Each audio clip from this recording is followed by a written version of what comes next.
What is up, everybody? So what we are looking at right now is SQ, but really what I want to talk about is the difference between swing trading and day trading. And I know everybody is so into the whole day trading and in and out of stocks so quickly. And look, I have nothing against that. Okay, I have nothing against it. I just think currently it's being used by a lot of people to kind of entice people that you can make instant money real quick. And look, you can make a ton of money with any form of trading. You can also lose a ton of money with any form of trading. So whether you're day trading or swing trading, whether you're trading 5-minute candles or you're trading 4-hour candles, really at the end of the day, what we're looking at is not the $1,000 per day. And I know that's going to piss off a lot of people, but that's not what we're looking for. We're looking for consistent return every single year. And we're looking for return that outperforms the market, right? That's really what we want. If we can outperform the market, we're already doing good. If we can outperform the market 2 or 3 or 4 times, we're doing incredibly good. And I think a lot of people get caught up. I'm going to say that again. I think a lot of people get caught up in the dollar amounts that they can make in the short term. And while that's great, there's nothing against that. Really, to what I want you guys to focus on, like any business, is long-term profits. And coming from somebody who studied finance, this happens a lot in business. So a lot of the times, since we're so focused on quarterly earnings, a lot of times these big companies, what do? They sacrifice long-term profitability for short-term profitability. All right, and that is the complete opposite of what most people should be doing in the markets, and it is of course what is the complete opposite of what most companies should be doing. So, while I hated when Apple removed the headphone jack, all right, and I thought it was the dumbest decision ever, Apple was thinking long term. All right, Apple was thinking long term, and in the long term, it's probably going to be a great idea. When Apple removed all the ports off of the MacBook, it was thinking long term because USB-C is going to be really the future. Now, do I think that they did it a little too soon? Yes, I absolutely do. And I think currently dongles for everything sucks. But what they were doing is they were thinking maybe a little bit too ahead of themselves, but they were thinking long term. And when it comes to trading, you need to realize, I know this was supposed to be an update on SQ, but this has turned into more mentality. But what you need to realize when it comes to trading is nobody fucking cares that you can make $1,000 a day. Nobody fucking cares that you can make $5,000 a day. I know that's going to piss off a lot of people, all right? But when it comes to professional trading, what you want is consistent returns year over year over year. And the reason why you want this is because of compounding growth. This is something that so many people, it's considered, I think, who was it? Was it Einstein? I believe it was Einstein who said it was the 8th wonder of the world. Compounding interest or compounding growth or a compounding return rate. Now, like I said, of course, the catchy titles are how to make $1,000 a day trading. The catchy titles are how to make $100 in one trade. And you know what? I very well may title this video that because it's going to grab your attention. But now that I have your attention, I need to tell you the truth. And the truth is that you need to focus on long-term gains. Now, I'm not saying to trade long-term. I'm not saying to invest. I never, if ever, invest in individual companies. My long-term retirement plan is really market tracking funds over the long term because according to CAPM, which is a capital assets pricing model, now of course these are academic theories, that is the most efficient portfolio, is the market portfolio. When you compare risk to reward, it is the most efficient portfolio. All right, so when we're talking long-term investing, that's what I do. But when we're talking about thinking long term, I don't mean that you need to invest long term. If you're best or you get your best returns day trading, congratulations, be a day trader. If you get your best returns swing trading, congratulations, be a swing trader. When I say think long term, I say stop worrying about making $500 or $1,000 today or tomorrow. Start worrying about how high you can create your return percentage per year or per month. That's what we want to focus on, because that is what's going to make you a millionaire. Making $1,000 a day here and there is not going to make you a millionaire. It sells very well on YouTube, but it is not going to make you a millionaire. Compounding return over 5 years is going to make you a millionaire if you're a very good trader. At that point, you still have to be a very good trader, which is possible. With study, with dedication, it is possible. But you have to understand, we're after long-term compounding return. Now let's that was a huge tangent, but I think it is very, very important, because when you look at it from a trader's perspective, that's really what we are after. Now, let's go back to SQ, because this started as an SQ trade. Right? This started as an update. We traded it down here, and we've been trading it long ever since. Now, what I want you to notice is we're almost at a 100% return on this stock. Okay? We're at a 100% return on this stock. Now, of course, if you're smart, maybe you're not diversified into 10,000 stocks. Maybe you're not diversified into 100, but you probably hold multiple positions open like I do. I don't put 100% of my account into one trade. Now, of course, maybe if you have a small account, maybe that's okay. Maybe if you're trading with a $500 or $1,000 account, you're just starting out, maybe that's okay, because your losses aren't going to be, they're not going to ruin you if, for whatever reason, you take a loss, which is a whole nother topic in trading. But of course, for me, trading with a larger account, this is not a single position, but it is a 100% return on this position, which is great, which is absolutely great for a 4 or 5 month period. Right? So let's kind of break this down. Let's break this down in kind of what I went through in my mind to take the trade back here and to hold the trade. Well, first what we see is what? We see a huge uptrend. Right? This stock, ever since its inception, since its IPO back here, it has been uptrending. Right? This is Square Incorporated, the little swipers that you see on everybody's, all these little vendors and stuff. They use this Square swiper. That's what this company is. They do a lot of other stuff, but that is their claim to fame, right? So in a day and age when everybody is trying to start their own business, when people want to kind of break away from relying on corporate leadership or corporate security, when people are kind of seeing the power of the internet, or seeing the power of being able to learn through YouTube, through courses, online courses, because as you know, I'm a big proponent. I'm a big proponent of online courses if it is a quality course. I think there are too many people who refuse to take online courses because they think they can figure it all themselves from YouTube, and you probably can, but it's going to take you 10 times as long. So I'm a big proponent of online courses.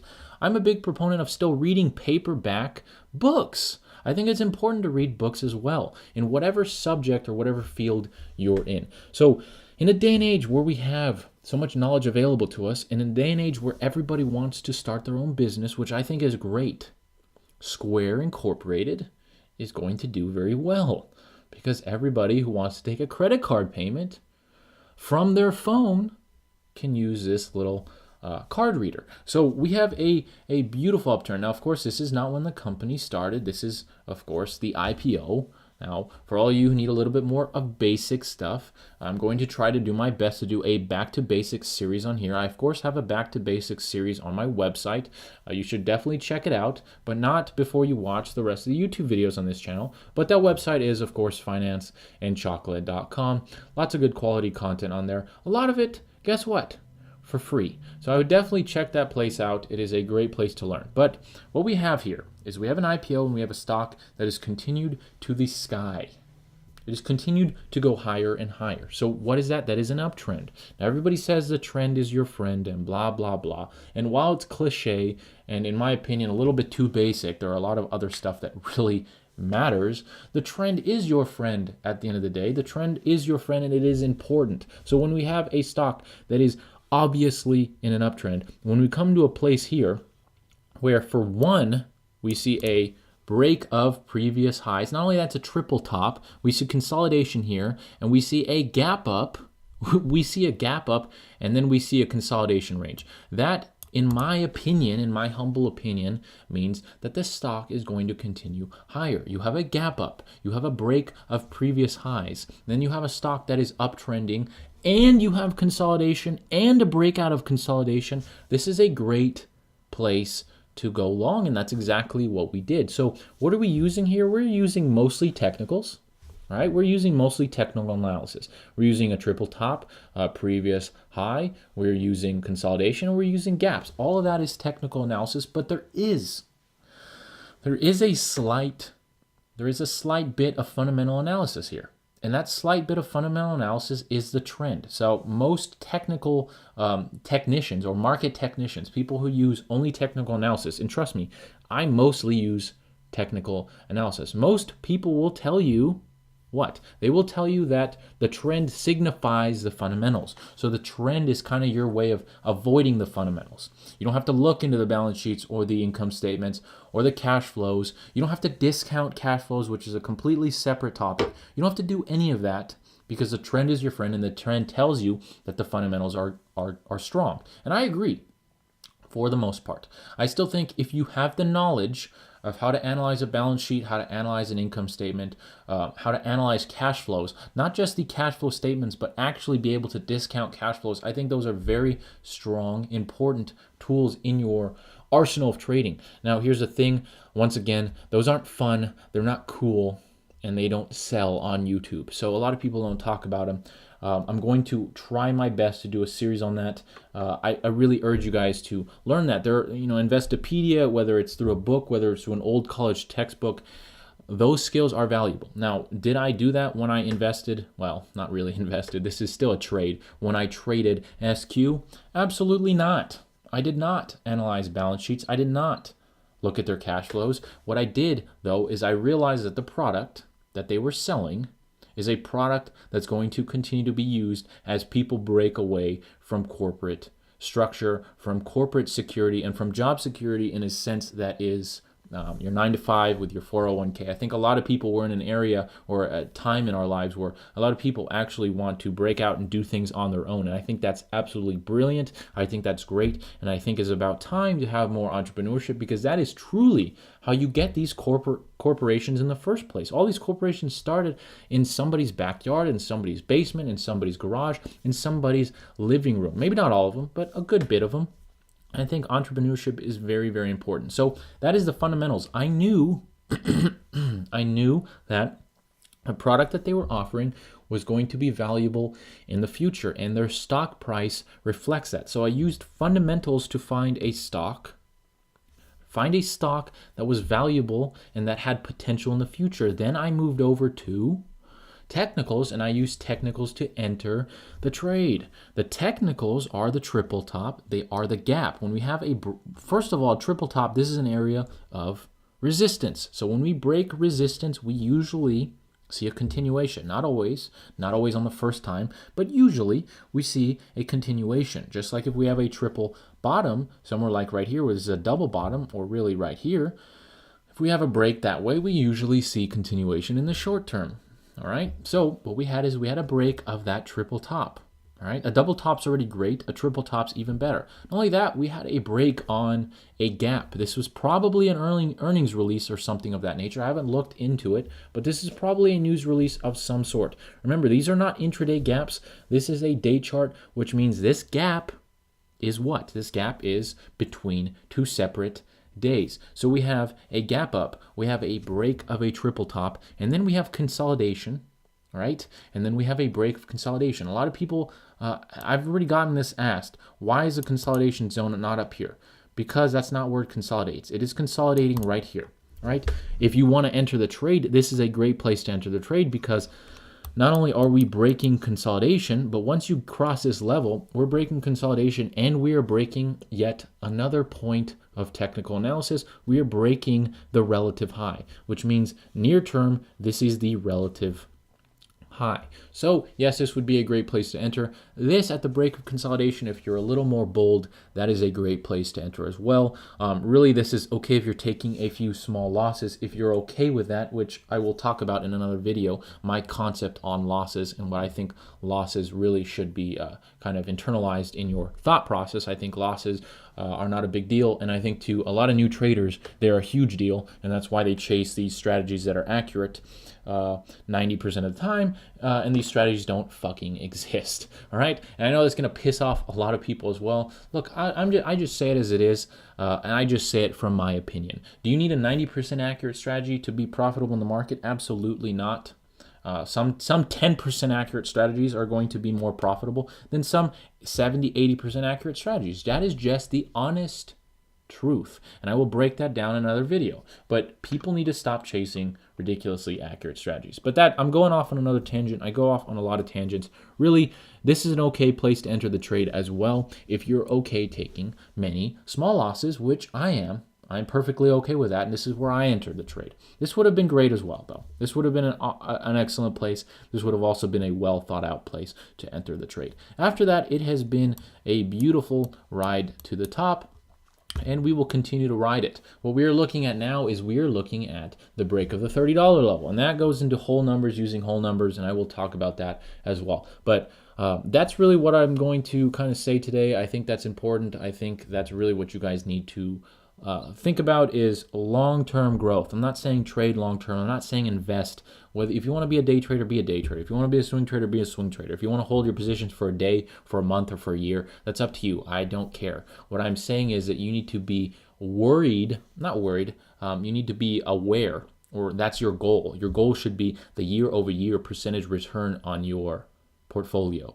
Not that you can make $1,000 here or there. It should be the overall return per year on your portfolio that's going to compound over time, that's going to make you absolutely wealthy. Not only that, you have to understand a lot of these strategies where you're trading penny stocks. Look, I don't care if you trade penny stocks. So many people are for penny stocks or against penny stocks. I don't care what you trade as long as it works for you and makes money. That's all that I care about. I say this all the time on my live videos on Instagram. I don't care if you trade every single time you go outside and there's dog shit on the ground, you buy Apple, and then every time that there's not dog shit on the ground, you sell Apple. I don't care if that's your strategy, if it's statistically proven to work. That's what we're after here. We're after a statistically proven strategy that's backed by statistics that works. So I don't care if you trade when the moon and the sun are aligned. I could care less as long as it's proven to work and it's back testable and it works over a 5-10 year period. I could care less. So whether you want to trade penny stocks, whether you want to day trade, whatever, it does not matter. What matters is focusing on long-term growth. So over the long term, if you day trade every single day, over the long term, over a year, what is your percentage return? And I know I went on another tangent. What I was going to say was in penny stocks, a lot of these strategies they're not scalable, you guys, and you have to understand that. They might work on a small account, but they are not scalable. And see, that's the other problem with some of these trading strategies. They might work great, but you can't scale them past $5, $10, $15, $20,000. That's not going to be a long-term growth strategy, because you need something scalable. You need to be able to one day be able to buy 1,000 shares, sell 1,000 shares, or 5 or 10,000 easily, and have the liquidity in order to be able to do so. If not, you eventually hit a wall. So that's my only caveat for penny stock trading. If you're good at penny stocks, you keep doing you. I could care less. I just want you guys to be successful, and I don't want you guys blowing up your accounts, because you blow up your account, it's going to be very difficult to have the mentality to continue on. And that's a whole nother issue, but I'm going to leave that here. I hope that was informative. I hope this video helps a lot of the new traders, because really a lot of the new traders need to have that solid foundation first in order to trade successfully. They get too excited, they get too eager, and they want to go out there and they just want to trade. And you guys have to realize, guys and gals, all of you have to realize that in order to be successful in the long run, You really need to hunker down and you need to kind of solidify your foundations before you do that. So try not to blow up your accounts, you guys. Try to trade with long-term growth in mind. Try to gain those percentage points to compound. I would be more impressed if you turned a $1,000 account into 10,000 than I would be impressed if you took $1 million and made $100,000 in a month. That's just the honest truth, because it's just much more difficult to do the first. So I will leave it there. As we always say at Finance and Chocolate, trade smart, keep your head on straight, make sure that you're trading the right way. Don't get looped into all the bullshit that is on the internet. Trade, trade, trade. It can be done. You can make money. You can be successful in trading, but you have to make sure that you're doing it the fucking right way. And I hope that Finance and Chocolate can kind of enlighten or be a beacon in the night for you traders. So other than that, check out the website. Lots of good free content on there. Join the trading chat and follow us on Instagram, finance_and_chocolate, and vice versa. If you're coming from Instagram, definitely subscribe, because this is a new channel, but I will be posting a lot more videos a lot more often, because I think YouTube is a place where people go for information, and I want to be there in order to kind of show you my opinion and kind of my ideas when it comes to trading. So, like we always say, trade smart. This is Derek Polishek. I will see you in the next video.